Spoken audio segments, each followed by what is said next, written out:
Okay guys, welcome back. It's semi-final time here at the bracket. So we've got eagerly awaited, much anticipated number one seed versus the fan favourite ST190. That's a good way of putting it.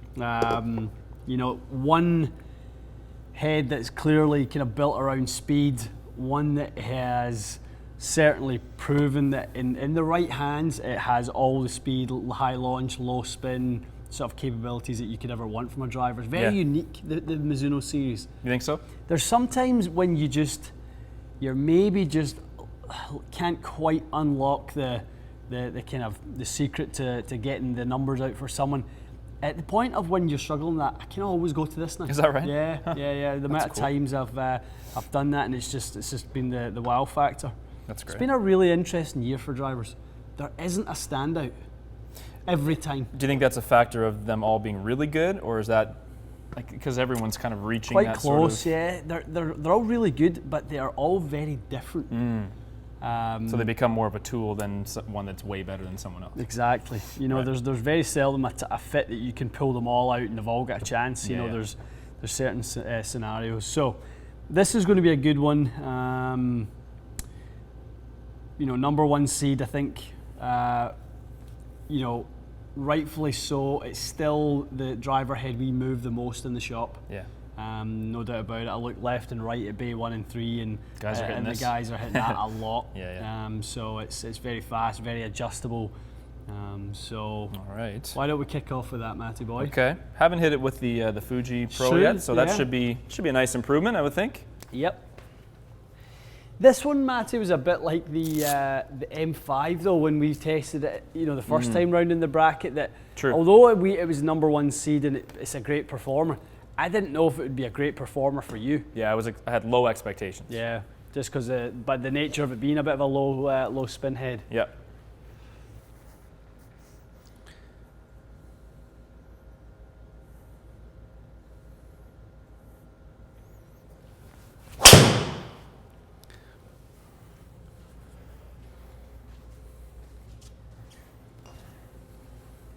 It's a goodie.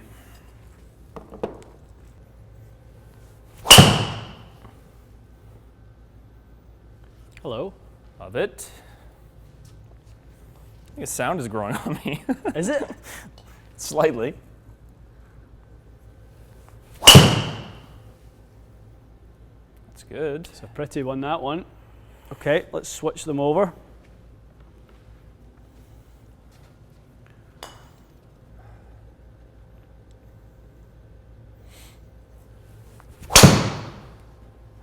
Yes.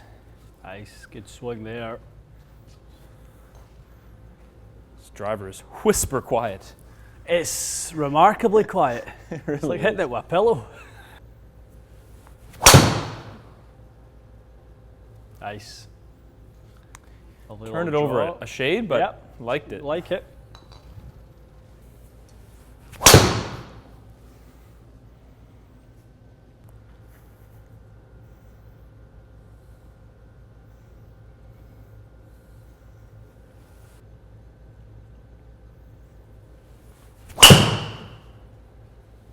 My ears.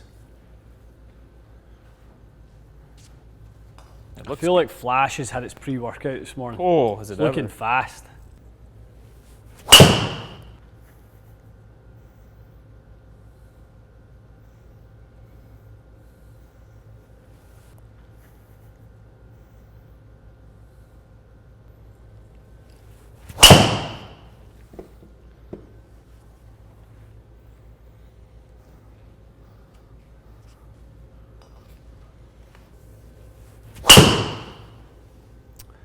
That one is staying in.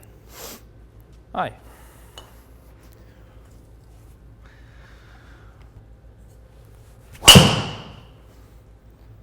Oh.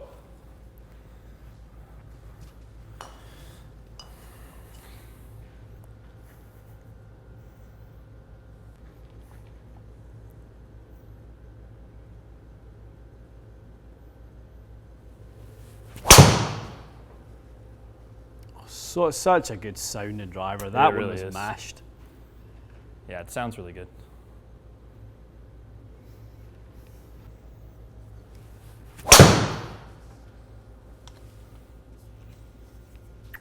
goodie. It's a really good one.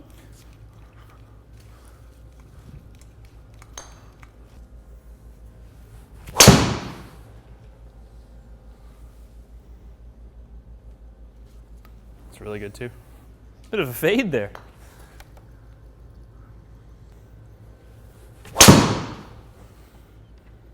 Nice one.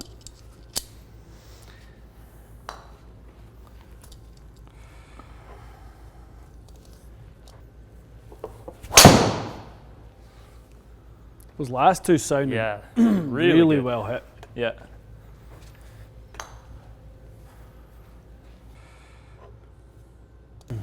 Okay, so how do we do? Two nice drivers.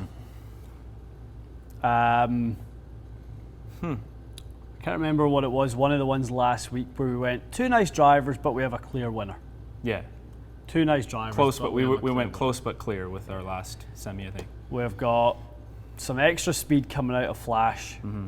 Exact same launch. Flash is a hair lower in spin. Fair. Carries a little bit more. Ends up a little bit It further. ends up a little bit I'm also further. looking at the depth of the dispersion circle, not the width, which is nearly identical. I think it consistently went the same distance, even with a bit of a variance in strike. So the Mizuno was at times you could see slightly stalling. I'd be curious to have a look at what some of those peak heights were.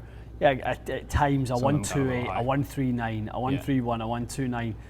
You know, they were a bit high, whereas you'd only really had one with Epic Flash that went a little on the high side, and it spun at 2500. The rest you just didn't do that.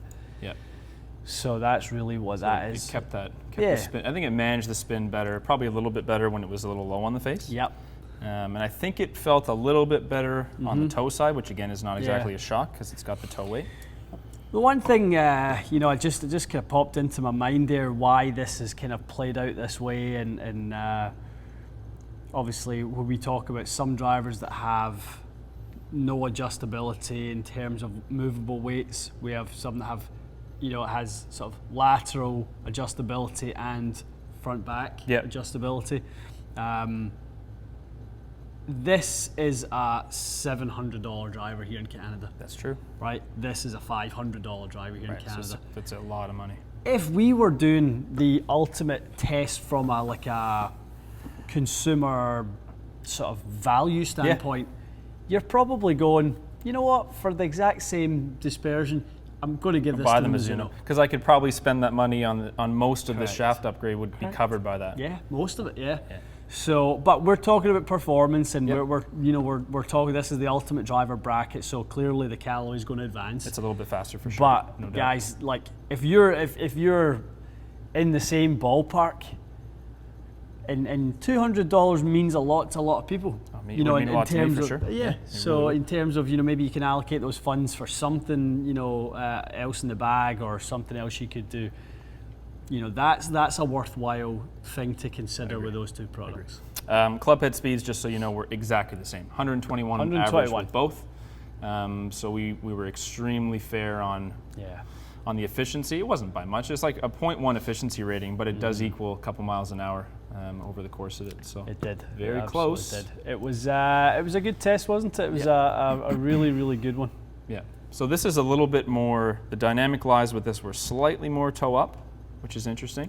But it's not what I expected. We've got toe weight here. Yeah. I thought, Epic Flash is going to keep it down the left better. My left dispersion will be way better with Epic Flash. It actually wasn't. Like these stayed down the left just as well. Yeah. So this is still a very good neutral, maybe slightly fade bias driver in the setting we have it in. It was really just, I guess, ball speed. I think you call it ball speed difference in this case. Yeah. Bit of spin, shade of spin. A shade of spin, but really, really ball speed. And Yep. I think Flash, if we had left the weights neutral and went a neutral versus a neutral driver, Mizuno would have won. Yeah. Because you would have had a lot to the right. Yeah. With the Callaway. But as you said, that's a big advantage, and that's probably why you're paying an extra $200 because it's got a little bit more adjustability in there. Yeah, there's a lot goes into engineering the weight savings to make that amount of discretionary weight. Yeah, that I would imagine building that, manufacturing that versus something that has a weight but it's not really moving around. That's a very good point. Okay. Cool. All right, so Flash advances to the final. So we've got a couple of heavyweight titans in there. So we've got M5, we've got Epic Flash. Yeah. And then right now we're going straight into film the wild card bracket. So we'll find out who driver number 3 is for the final. Will be one of these two guys. The Beast versus the Favorite, I'm going to call this one. Yeah, I think that's fair. So they are both, I've literally just weighed them both out, just make sure we've got all our kind of pre-test checks. They're both weighing in at 201 gram head weight. Very nice. It is an identical test. This is going to be great. It's going to be really we'll have good. the face angles the same and everything, so looking forward to it. Excellent. Okay, guys, stay tuned. We've got 2 of our finalists. We've got 1 more to come, and then next week we'll film the final. So stay tuned for the 3rd semi-final, and we'll be back soon.